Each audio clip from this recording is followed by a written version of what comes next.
Hello everybody. Split learning is a collaborative learning scheme that does not only allow different clients to collaborate without sharing their data, but also to train and perform inference on models that are way too big for their computation capabilities.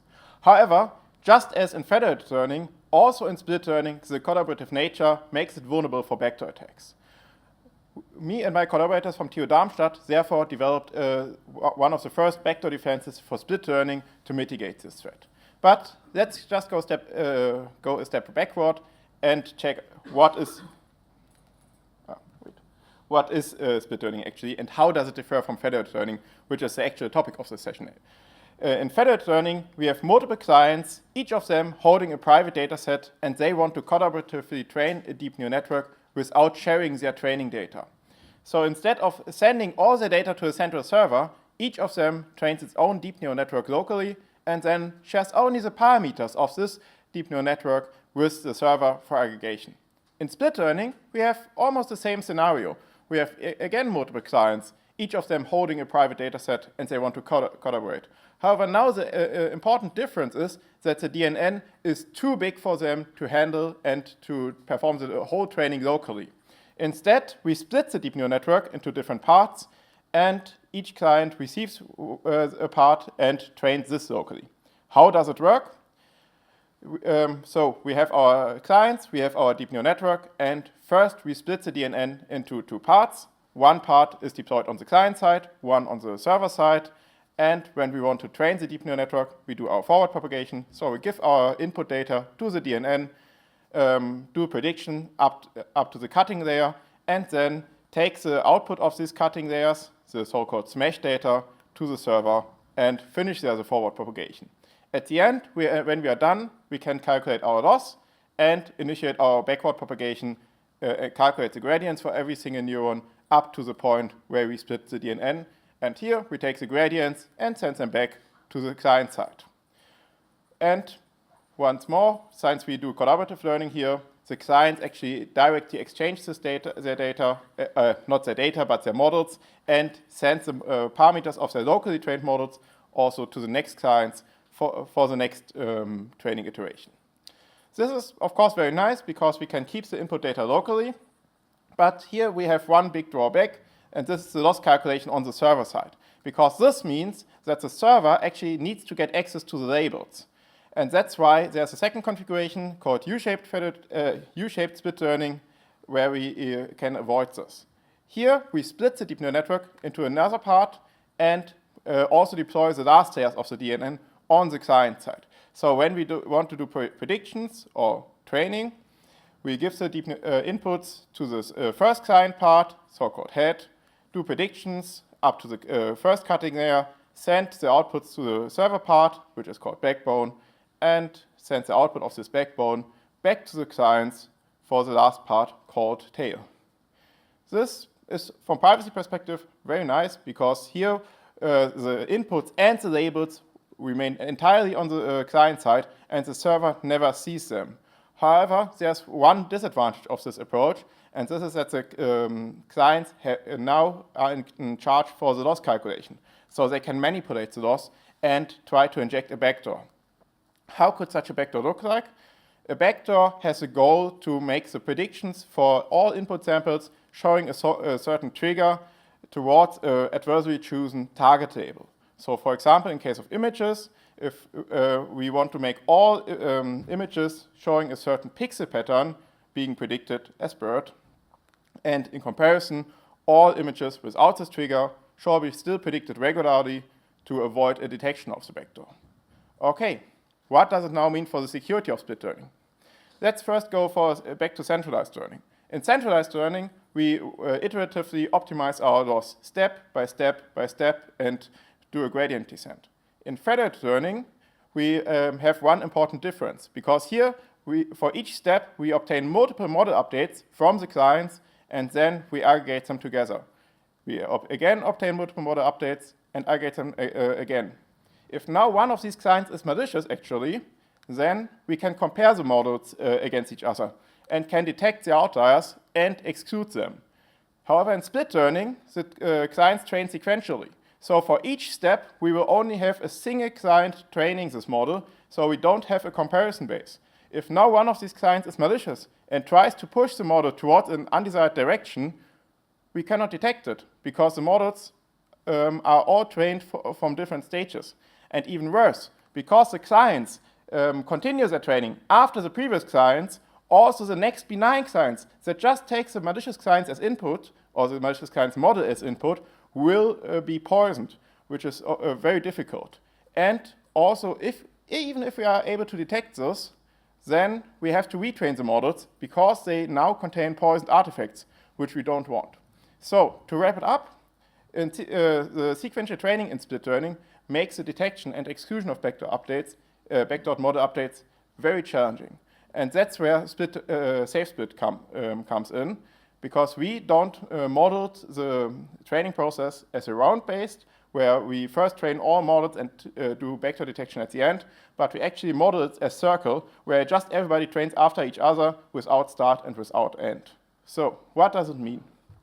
When we have now our models that we are trained, and we want to train the next model, W4, then before the next model is trained, we always first determine a benign model checkpoint in order to prevent that the next client continues training a poison model. So here we have trained W1, W2, W3, and we want to train now W4. So first we look on the backbone updates, and then we analyze the backbone updates from two different perspectives. First, we analyze it from a static perspective using frequency analysis, and use this to determine inconspicuous model updates. The second perspective is a dynamic perspective. Here, we look into the rotational, we deployed a new technique called rotational frequency analysis, and use it to analyze it from the dynamic model perspective. Then we check which models are considered to be benign from both metrics, and then use this to determine a benign checkpoint. So for example, here we first check the latest model updates that we received, W3, and if it's benign by both metrics, then we consider we use it and train W4 based on this model. Otherwise, we just bypass it, for example, because it's poisoned, and roll back to the previous model, W2.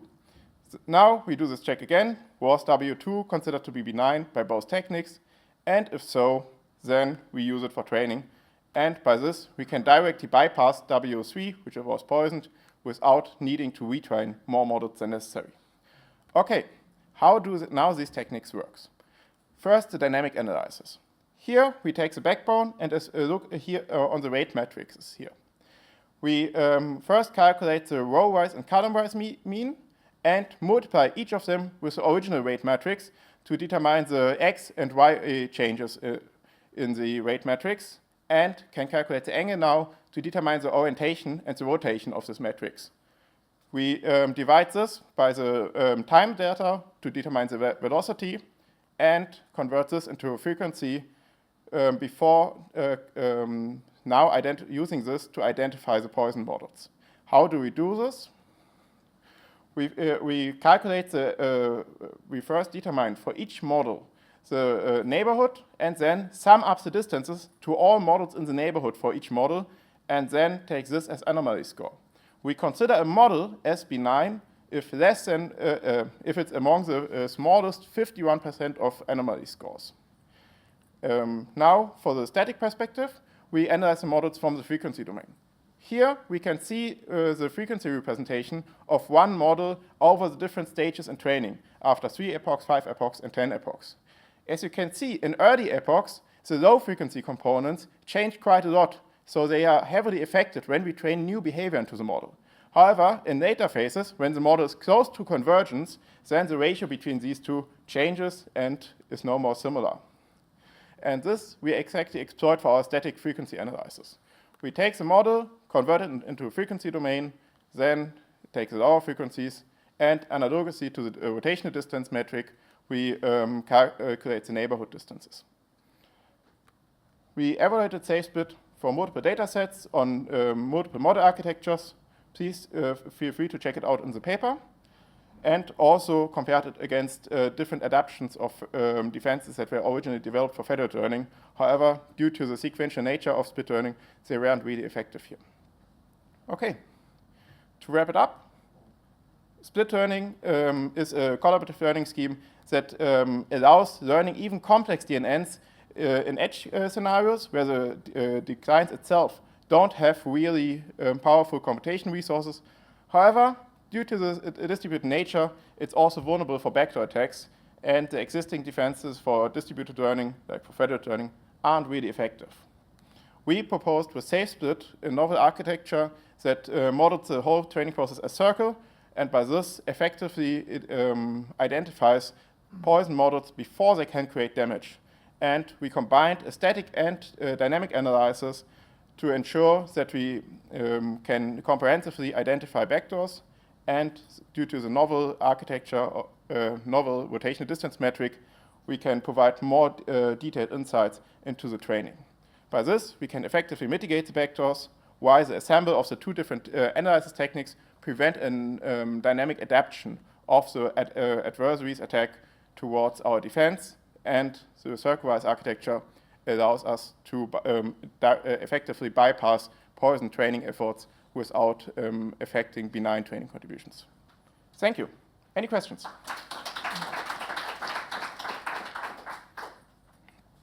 Questions, yeah.